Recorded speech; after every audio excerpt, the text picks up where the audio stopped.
určite máme Patrika prečítaného tým, že naozaj hlavne ja ho poznám už dlhé roky. Predpiráta treštolk, ja si myslím, že určite veľký plus, lebo on je ten typ človeka, ktorému to vlastne pomôže a asi sa vie nahacovať a nastaviť sa na ten zápas, jak treba.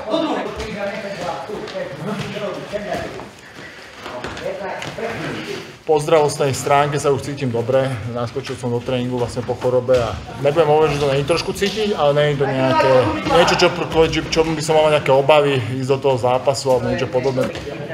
Tamto, môžeš ho posunúť na toto, túto nohu bylo sem a posaď ho, a odchádzaj od neho a ťahaj. No, od Kencla čakám, že bude chcieť ísť po zemi, že ma bude chcieť zhadzovať a tam proste sa snažiť kontrolovať ma. No je to jeden z týchto zápasov, je asi najviac, čo som mal nejaký vytrštolkovaný. Najviac, no, toto je asi taká jednička v tomto trštolku.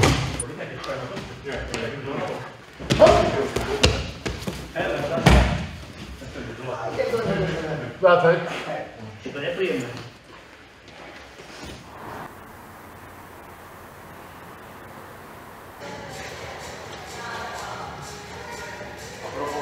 No, tak jdu váhu vejš, takže v tom spočívala moje příprava od posledního zápasu. To znamená začátek víc o silových cvicích, jít váhově o něco vejš a teď už jsem v takové jako klasické závěrečné fázi.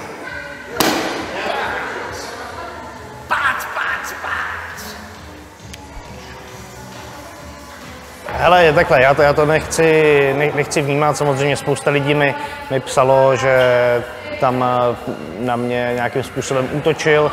Každopádně já se tím nechci nechat ovlivňovat, pro mě to jsou jako osobní útoky, které vypovídají spíš víc o něm, jaký je člověk, než o tom, abych si to já nějakým způsobem bral. Já jsem se k těm věcem xkrát vyjadřoval, třeba se k tomu vyjádřím po zápase, potom teď si to nepustím do hlavy a pro mě to jsou pro mě nízký útoky od nízkého člověka.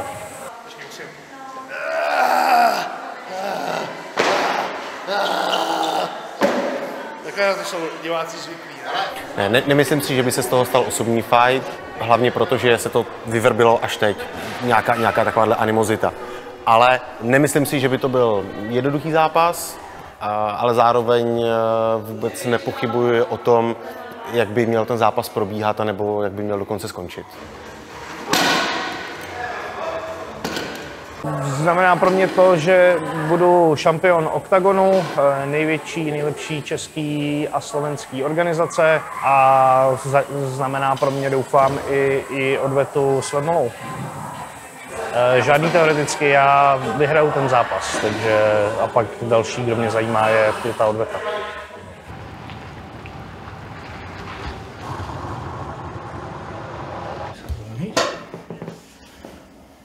Vlastne v decembri sa mi stalo viacero zranení po sebe, lebo už si myslím, že som bol dosť pretrenovaný, že som mal jednu prípravu za druhou. Od zápase som 3 zápasy a čakal na ten 4. a už ma to telo trošku zradilo, že som kašľal na tie rehabilitácie, jednoznačne, že som to nikdy ako keby viac menej neriešil. A potom prišlo zranenie kolena a rebra a odtedy som vlastne musel navštívať kamaráta Tomáša, fyzioterapeuta.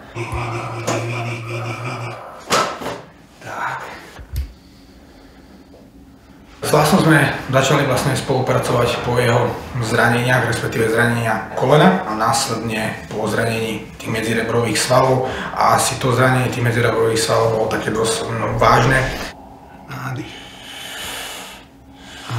Zápas peniazov chcú vidieť proste všetci na domácej scéne, podľa mňa to je zaujímavý zápas, lebo tam boli nejaké nezrovnalosti medzi nami. Keď tam bude tá ponuka, tak to bez rozmýšľania bereme, lebo proste každý ten zápas chce vidieť a myslím si, že by to bol veľmi atraktívny zápas pre divákov. Ahoj, ďakujem ti veľmi pekne.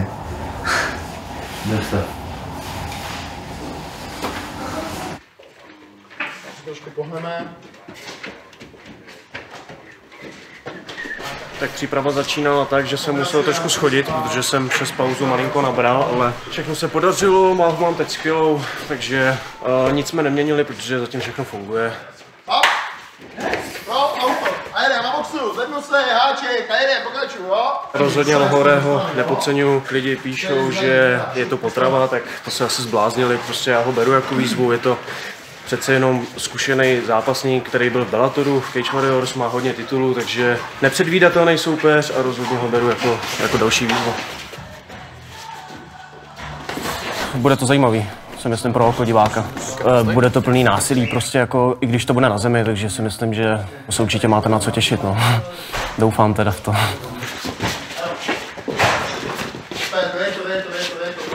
Čeká mě kemp, pojedu zase do Ankosu, do Polska, stačí jenom týden. A jinak, co se týče země, tak pracujeme tady na tom každý pátek, tak mi jezdí sparring sem Jakub Skoč do pole, takže s ním drillujeme tu zem a všechno, co by mě tam s ním mohlo čekat. Pojď, kumbu. Tak pust.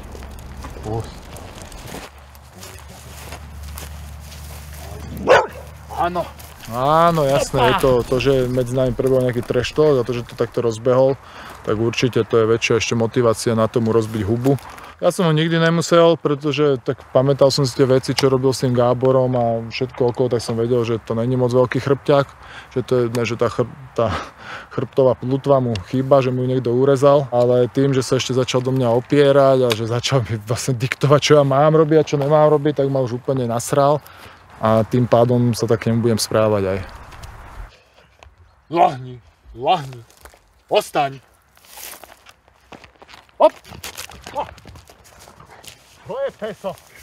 Ja si nemyslím, že prvé kolo bude nejaké oťukávacie. Ja viem, že on bude chcieť ísť určite po zemi, že to bude nejaký gameplán ma dostať na zem a tamto bodovať. Z mojej strany zase ja to budem chcieť držať viac stand-upe a budem ho chcieť trafiť a tak jak som povedal, chcem ho knockoutovať. A teraz ešte o to viac, za to, že má tú papulu nevymachanú takú.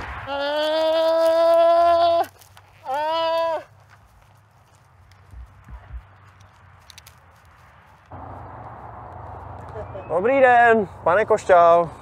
Když jsem prohrál sázku, tak jdu umýt autobus. Jakou vám neřeknu. Prosím vás, ty hnědý počálky, prosím vás, tak ty prosím vás vracet, jo. Jo, tak mi řekni, proč ty počálky nevrací. Já nevím, Karle. To já právě nevím, Karle. Já nevím, Karle.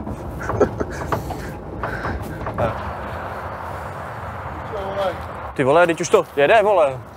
To je úplně jednoduchý, že jo, Zdeněk prostě prohrál sázku a měl mi umýt auto, ale tak spáchali jsme tohle z toho, protože mýt auto a mýt autobus je rozdíl, takže rád mu nadávám víc, než je potřeba. Tady. Potoč to párkrát v ruce. Dobrý. No, tak zápas s Lohorem bude, si myslím, fanouškovsky hodně atraktivní. Víme, kde má slabiny. Neříkám, že víme, jak ho porazit, ale no, vlastně jo, víme, jak ho porazit, jde o to, jestli se to povede. Samozřejmě v čem Miroko je on, je to pro nás zase neznámá, stejně jako byl Briček. Každý ho podceňoval, že jde zase jenom 7 do 8 4 a podívejte se, jaký udělal zápas s Denkem. Takže zase to je velká neznámá, v tom je to nebezpečí asi skrytý. Tlak určitě ne, beru to prostě stejně, tak jak jsem to bral dodnes. Jasně, že mě napadne, že to je možná jeden zápas od možnosti boje o titul, ale nic takového si nepřipouštím a jdu tam prostě s chladnou hlavou, jako jsem chodil doteď. Fanoušku teďkon dost přibylo a docela se jim ten zápas líbí, takže to jsem rád. Mám velkou fanouškovskou podporu pro tenhle ten zápas, za což jsem šťastný.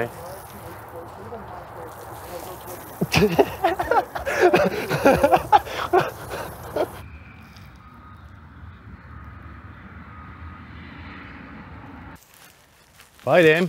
Asi ten covid byl taková největší stopka. Pozitivní test jsem měl, až když to chytlo už ten jako konec, takový, tak to už to bylo v pohodě, ale předtím týden, 10 dnů, jako brutální únava. Jsem rád, že mě to nechytlo třeba za týden nebo týden před zápasem, to bych byl asi nervózní. Jsem na to zvědavý, jak mě přivítají teď v oktagonu. A kolik lidí vlastně tam pustí. Já doufám, že se podaří vyjednat ta výjimka, bude fakt plná hala a všichni si to tam užijeme. Pojďme. Tak já ráno vstanu a jsem fakt jako v přípravě, jsem profík. Už vlastně snídaní mi začíná příprava na zápas a končí posledním tréninkem. Pak už se fakt snažím vypnout. Kolikrát jsem ulehal a myslel jsem na to přesně, představoval jsem si co a jak, co jsem udělal, co budu zítra trénovat, na co se musím zaměřit. A to mě vždycky tak jako nakopne, že jsem nemohl potom usnout, takže se snažím opravdu po tréninku od toho úplně odstřihnout a dělat něco jiného, hodit ty myšlenky někam jinam.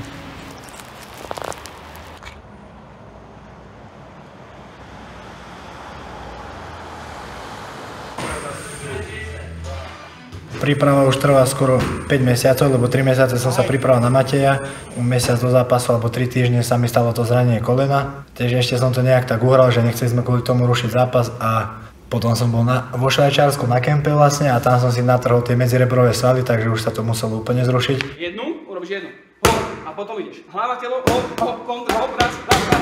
Zase som absolvoval kemp týždeň v zahraničí, ja to mám rád, takže trošku na pre zmenu, že noví sparring partneri a tak. Dohodli sme sa, že štvrtok si dáme aktívny oddych, že si zahráme 5 proti 5 futbal, 60 minútový zápas a normálne sme sa tam bili o to, kto vyhrá. Vyhrali sme 7-5, samozrejme 5 gólov som dal, keďže som bývalý futbalista. Hop, petička, Thierry Henry, hop, gól.